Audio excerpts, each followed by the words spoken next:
2 to 3 seasons in a row, either in spring or fall, water it in, you'll have the greenest yard in this whole town, and it'll almost stay green all winter long. And it's amazing. You'll use half the amount of water.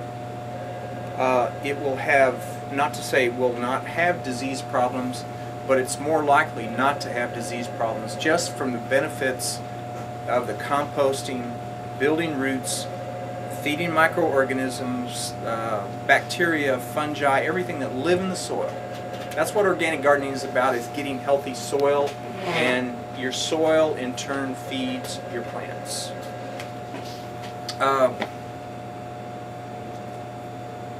This book goes into homeowner composting. If you want to start a compost pile, anything organic out of your landscape or your home ought to go into a compost pile to be recycled.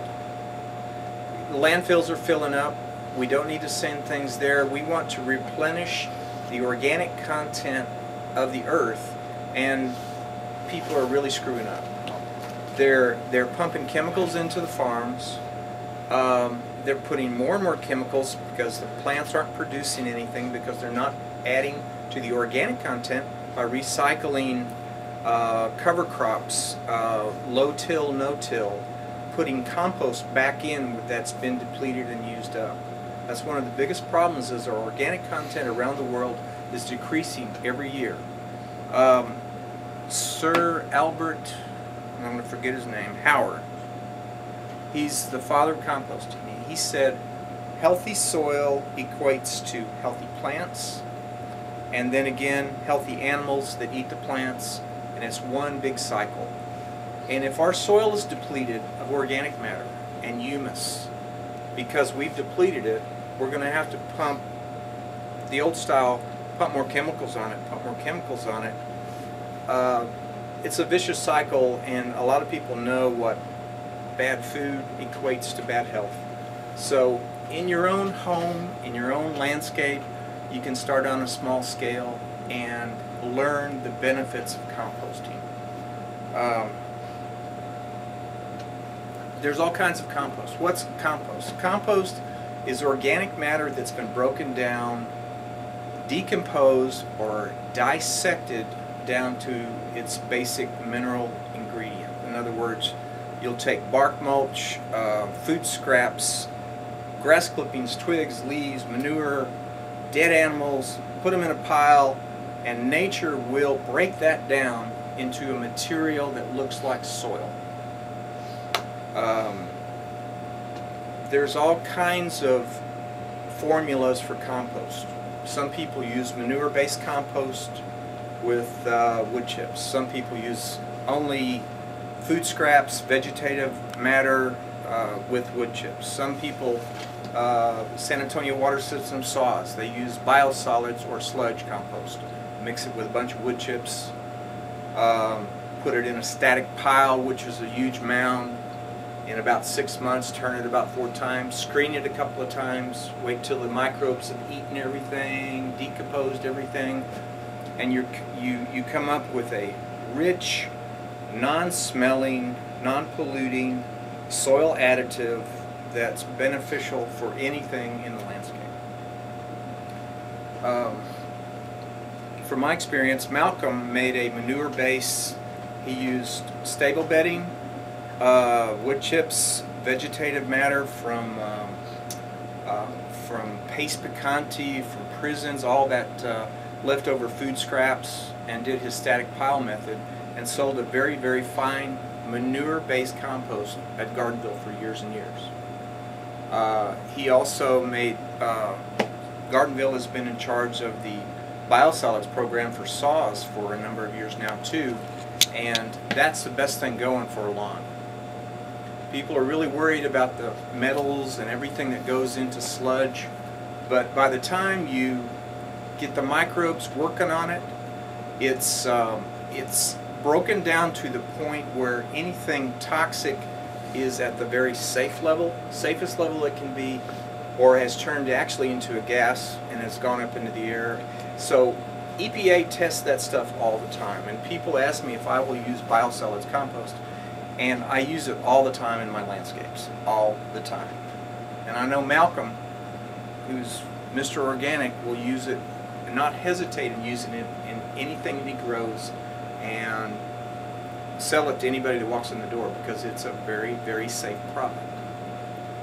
But a homeowner's compost pile can be, there's a minimum size that you have to have, roughly 3 feet by 4 feet, 3 by 3 I think is what they say, but at least 3 by 4 in order to get the volume and the heat you need to actually decompose this material and move it along.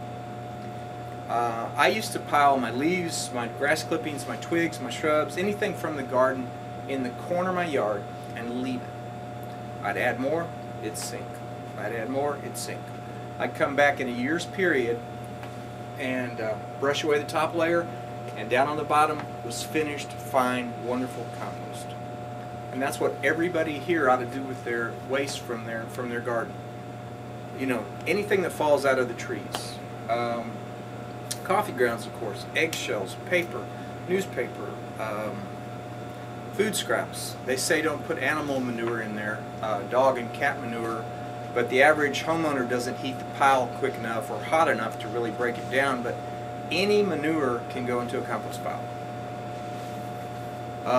So it's very simple, or it can be very complicated, where you have 3 bins set up side by side by side, where this is starting, this is halfway, and this is almost finished. You know, you can turn compost in a month if you.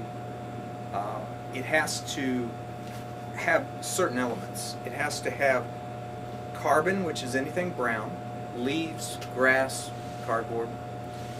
Nitrogen, which is anything green, green grass, food scraps, manure. There's endless others. It has to have air, water, and microbes. And microbes, a lot of times you get straight out of the soil. And if you have all those increments and in thin layers throughout your pile, and it's not one major component like too much grass clippings or too many leaves, if you've got a blend of all of that, as you use it, as it comes out of the garden, pile it in there. Make sure it doesn't dry out. Make sure if we get torrential rains, it's covered so all the good stuff doesn't flow away. You can make compost in your backyard. Now, you're probably never going to make enough compost to supply all your needs. I mean, if you have a bed here and a bed there and a bed there and a bed there, you're probably going to have to go out and buy some commercial compost. But everything that you can generate from the landscape can go into that. Food scraps from the house, just almost anything organic can go into that pile. Compost tea, guy in the back ought to be talking about compost tea if he brews compost tea. I looked on the internet before I came, and if anybody's ever listened to the local radio program, Bruce Dooley has an Organic Matters program. And Bruce used to work for Gardenville. He used to manage or be general manager out there. He's had radio programs, TV programs, big organic promoter. He has come up with his own little quickie, inexpensive compost tea maker. And you can go on the internet. I'll give you the increments of what's in it, but it's I got to get this right.